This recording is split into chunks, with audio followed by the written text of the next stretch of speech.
नमस्कार, मेरा नाम मनीषा लाट गुप्ता है और मैं एक पर्माकल्चर टीचर हूँ। पर्माकल्चर एक ऐसी डिज़ाइन साइंस है जो हमें सिखाती है कि हम सृष्टि के साथ मिलकर कैसे रह सकते हैं। पर्माकल्चर के तहत हम कई अलग अलग चीज़ों के बारे में बात करते हैं और एक विषय जिस पे हम बहुत ज़ोर डालते हैं वो है वर्षा का पानी और कैसे हम वर्षा के पानी को अपना सिंचाई का प्राइमरी मुख्य स्रोत बनाएं। हमारे फार्म पे कई लोग आते हैं यहाँ पे टूर के लिए, रहने के लिए या फार्म देखने के लिए, और मैं सबसे एक ही सवाल करती हूँ। वो सवाल ये है कि आपके यहाँ कितनी वर्षा होती है सालाना। इस सवाल का जवाब मुझे शायद आज तक कभी भी नहीं मिला, क्योंकि ज़्यादातर लोग मुझे ये बताते हैं कि थोड़ी वर्षा होती है, या जितनी पहले होती थी उतनी नहीं होती, या कुछ ही महीने होती है, या कभी होती है कभी नहीं होती, या ज़्यादा नहीं होती।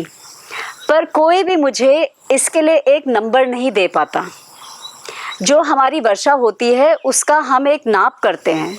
बाकायदा जो हमारा मौसम का डिपार्टमेंट होता है वो आपको बताता है कि कितने मिलीमीटर बारिश आपके यहाँ गिरी। पर ये जो मिलीमीटर बारिश की बात है वो अब हम लोग जानते ही नहीं हैं, ना हम इसको याद करते हैं। आश्चर्य की बात यह है कि जब हम बोरवेल के बारे में बात करते हैं कि ये बोरवेल आपका कितना डेप्थ पे है, कितना स्तर है पानी का, तो वो नंबर फट से सबको पता होता है। और हाँ, ज़मीन के रेट की बात करो वो तो सभी को पता होता है। तो अगर मैं अपनी खेती और अपनी सृष्टि की सारी समस्याएं एक शब्द में आप बयान करना चाहूँ तो मैं ये बोलूँगी कि ये ही प्रॉब्लम है कि वर्षा से हमारा नाता टूट गया है। वर्षा की हम कदर नहीं करते, हम उसकी इज्जत नहीं करते। शहरों में तो हमें वर्षा सिरदर्दी लगती है कि अरे भाई फिर से बारिश होगी, हमारे कपड़े ख़राब हो गए, हमारी ट्रैफिक में हम फंस गए, हमारी गाड़ी गंदी होगी, या हमारी सड़क पे नाला बन गया। और गांव में क्योंकि वर्षा कभी आती है तो ज़ोर से आती है और कभी आती ही नहीं है, तो हमें लगता है कि भाई वर्षा पे तो अब हम कुछ निर्भर ही नहीं रह सकते। अब तो ट्यूबवेल ही बढ़िया है, क्योंकि बटन दबाते हैं पानी आता है, बटन दबाते हैं पानी बंद हो जाता है। पर पर्माकल्चर में हम वर्षा के पानी पे बहुत ज़्यादा जोर देते हैं। ये हमारा मुख्य स्रोत है, पानी का, सिंचाई का मुख्य स्रोत है। चाहे वर्षा हमारी 3-4 महीने ही हो रही हो, पर हम इसको अपना मुख्य स्रोत इसलिए समझते हैं क्योंकि जब वर्षा होती है तो इसको हम अपनी ज़मीन में भर लेते हैं, अपने पानी सोख में भर लेते हैं, और बाकी जो महीने होते हैं जब वर्षा नहीं हो रही होती तो इसी पानी सोख से हमारे सारे पौधों की सिंचाई होती रहती है। अब इस वीडियो में हम एक काम करेंगे।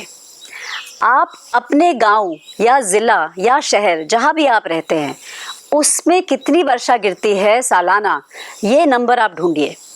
ये आप कैसे निकालेंगे बारिश का नंबर? ये आप नेट पे जाइए और आप डालिए, उसमें नेट पे सर्च करिए कि आपका जो सालाना औसत है बारिश की कितनी है। ये नंबर आपको मिलीमीटर में मिलेगा, तो ये आप पता करिए। दूसरा काम आप ये करिए कि आप अपनी ज़मीन का एरिया निकालिए। उसका कितना एरिया है ये आप स्क्वायर मीटर में निकालिए। किले में नहीं, गज में नहीं, बीघे में नहीं, फुट में नहीं, मीटर में, स्क्वायर मीटर। और इसको आप मल्टीप्लाई करिए अपनी सालाना बारिश की औसत से। आपको पता चल जाएगा कि आपके यहाँ कितना लीटर पानी हर साल वर्षा से आता है। उदाहरण के लिए, अगर आपके पास 10 स्क्वायर मीटर ज़मीन है, 10 स्क्वायर मीटर, और आपके यहाँ 1000 मिलीमीटर सालाना बारिश गिरती है, तो आप 10 स्क्वायर मीटर को 1000 मिलीमीटर से मल्टीप्लाई करिए और आपको जो नंबर मिलेगा वो है 10,000 लीटर। मतलब 10,000 लीटर पानी आपके 10 स्क्वायर मीटर में प्रति वर्ष गिर रहा है। इस वीडियो में हम बस यही काम करेंगे। नीचे कमेंट्स का डब्बा है, आप उसमें ये लिखिए कि आपका शहर क्या है, आपका गांव, ज़िला, जो भी आप लिखना चाहते हैं, वहाँ कितनी औसत सालाना बारिश होती है, आपकी ज़मीन कितनी स्क्वायर मीटर है, और बारिश और ज़मीन के नाप को मल्टीप्लाई करके आपके यहाँ लीटर में प्रति वर्ष कितना पानी गिरता है।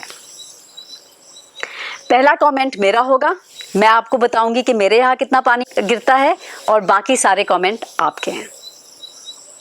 ये वीडियो आप जितना ज़्यादा आप एक दूसरे के साथ शेयर कर सकें वो करिए। मैं चाहती हूँ कि हम पूरे भारतवर्ष में क्यों ना अपनी बारिश को फिर से हम एक बारी तो उसको नापना शुरू करें, उसको देखना शुरू करें कि हमारे बारिश में कितना पानी आ रहा है। और ये जो वर्षा का पानी है, जब आप देखेंगे कितना है आपकी ज़मीन पे, आपको काफ़ी ज़्यादा अचंभा होगा, क्योंकि ये बहुत पानी है, करोड़ों लीटर का पानी है ये, और आपके लिए, आपकी सिंचाई के लिए, हर चीज़ के लिए ये बहुत ज़्यादा पानी है। ये वीडियो आप अपने व्हाट्सएप ग्रुप में, अपने परिवार वालों के साथ, अपने किसानों के ग्रुप में, ज़मींदारों के ग्रुप में आप इसको शेयर करिए, और सबको ये ही बोलिएगा, उस पर कमेंट लिख के शेयर करिएगा कि आप भी अपना बारिश का नंबर इस कमेंट में लिखिए। तो अब मैं चलती हूँ, आप हमारा चैनल देखते रहिए। मैं वर्षा के बारे में थोड़ी और बातें करूँगी कई वीडियो में, और मुझे पूरा यकीन है कि इन वीडियो से आपको काफ़ी फ़ायदा मिलेगा। चाहे आप शहर में रहते हैं, चाहे आप गांव में रहते हैं, चाहे आप खेती करते हैं या नहीं करते, ये वीडियो आप देखते रहिए, क्योंकि इन वीडियोज़ में हम सब के लिए कोई ना कोई सीख है जो हमें पर्माकल्चर देता है। अब मैं चलती हूँ, अगले वीडियो में आपसे फिर से मिलूँगी। नमस्कार।